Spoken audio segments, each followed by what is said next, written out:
कैसे हो भाऊ? इधर मार्केट में कुछ लेने का है क्या? अरे मैं यहाँ अपने खेतों के लिए खाद लेने आया था। दुकान वाला मुझसे कह रहा है कि एक ऐसा खाद आया है जिसे प्याज पर डालेंगे तो प्याज बड़े भी उगेंगे और जल्दी भी।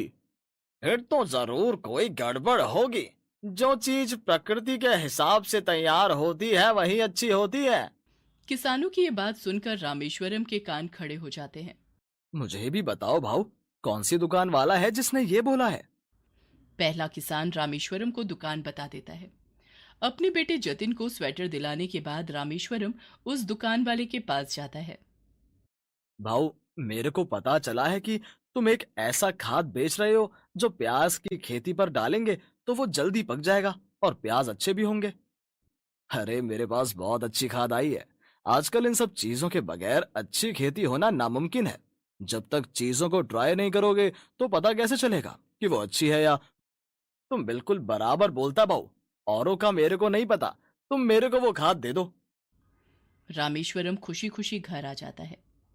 अगली सुबह रामेश्वरम अपने खेत में जल्दी पहुंच जाता है और सारे खेत में दुकानदार वाला दिया हुआ खाद फैला देता है। पानी देने के बाद वो सपने देखता हुआ घर आता है।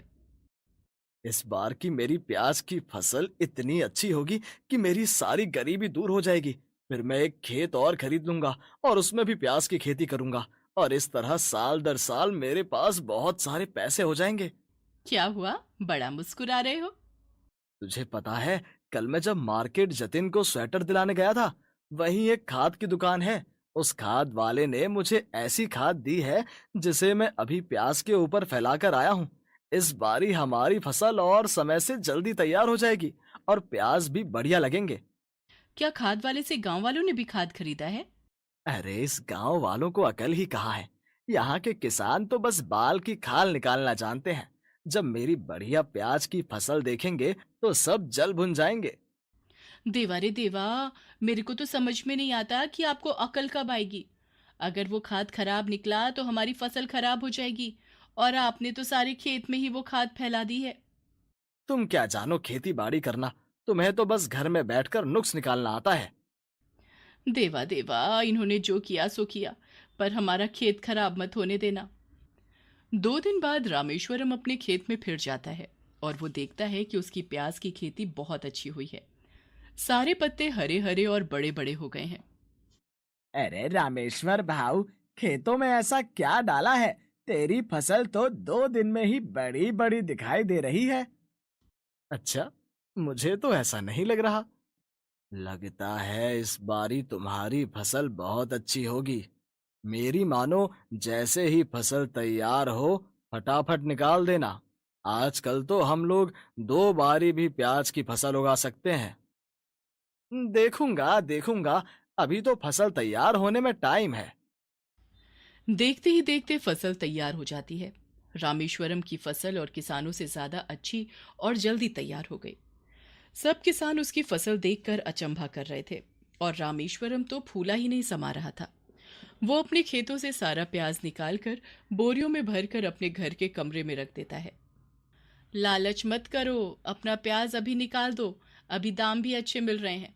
हम अपने घर में इतने दिनों तक प्याज को स्टोर करके नहीं रख सकते। तुम्हें तो पता है ना कि प्याज खराब हो जाता है। मुझे खेती बाड़ी मत सिखा। मैं जानता हूं मैं क्या कर रहा हूं। पहले सब किसानों को प्याज बेचने दे। जब प्याज महंगा हो जाएगा तब मैं अपना प्याज निकालूंगा। धीरे धीरे सब किसानों की फसल भी तैयार हो जाती है।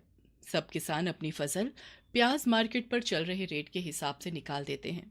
रामेश्वर लालच में बैठा रहता है। पिछली बार कम पैदावार होने की वजह से प्याज महंगा हो गया था। इस बार किसानों ने प्याज की ज्यादातर खेती करके उस कमी को पूरा कर दिया, जिससे इस बार थोक में तो रेट अच्छा चला गया, लेकिन मार्केट में प्याज का दाम गिर गया। रामेश्वर रोज मार्केट आता और प्याज का रेट पता करता, पर प्याज था कि 10-15 से ज्यादा महंगा नहीं हुआ। अभी भी कुछ नहीं बिगड़ा है, आप ये सारा प्याज मार्केट में बेच दो। नहीं नहीं, पिछली बारी इसी समय पर प्याज के दाम दुगने हो गए थे। मैं थोड़ा इंतजार और करूंगा। बाबा, आई सही बोल रही है। आप अभी अपना प्याज निकाल दो। हमारी टीचर बता रही थी कि इस बारी प्याज की खेती बहुत अच्छी हुई है और ज्यादातर किसानों ने प्याज की ही खेती की थी। इसलिए इस बारी रेट ज्यादा नहीं जाएंगे। ये ले बिटिया, तू भी अपनी माँ की तरह शुरू हो गई। मैंने कहा ना, मैं अभी थोड़ा और इंतजार करूंगा। रामेश्वरम एक महीना और इंतजार करता है, लेकिन इस बार दक्षिण भारत ही नहीं, उत्तर भारत में भी प्याज की बहुत अच्छी फसल हुई। मार्केट में इतना प्याज था कि प्याज के दाम धम से नीचे गिर गए। अब रामेश्वरम को अपने प्याज की चिंता सताने लगी। उसने पूरी रात सोचा और अगली सुबह। मुझे लगता है सुलोचना, मुझे अपना प्याज निकाल देना चाहिए, वरना मुझे ये दाम भी नहीं मिलेंगे। आपने बिल्कुल सही निर्णय लिया है। जल्दी से आज अपना सारा प्याज मार्केट में बेच आओ। रामेश्वर उस कमरे का दरवाजा खोलता है जहां पर प्याज रखे थे। पर यह क्या, प्याज की बोरियां तो सड़ रही थी। रामेश्वर भाग कर जाता है और एक एक बोरी को खोल कर देखता है। किसी बोरी में कम और किसी में ज्यादा, अधिकतर प्याज खराब हो चुके थे और कमरे में से भी बहुत गंदी बदबू आ रही थी। इतनी तीखी गंध से सुलोचना घबराकर उस कमरे में आती है और सर पकड़कर बैठ जाती है। देवा देवा, ये क्या हो गया? हमारी तो सारी फसल खराब हो गई। मैंने कितना कहा था आपसे कि प्याज बेच दो, पर तब आपने मेरी एक न सुनी। आपके लालच ने हमारी पूरी फसल खराब कर दी है। रामेश्वर भी वहीं सर पकड़कर बैठ जाता है। उसके लालच ने उसकी फसल को खराब किया ही किया, उसकी माली हालत भी खराब हो गई। अब पता चला आपको कि लालच कितनी बुरी बला है। और रामेश्वर अपना सा मुंह लेकर बैठा रहा।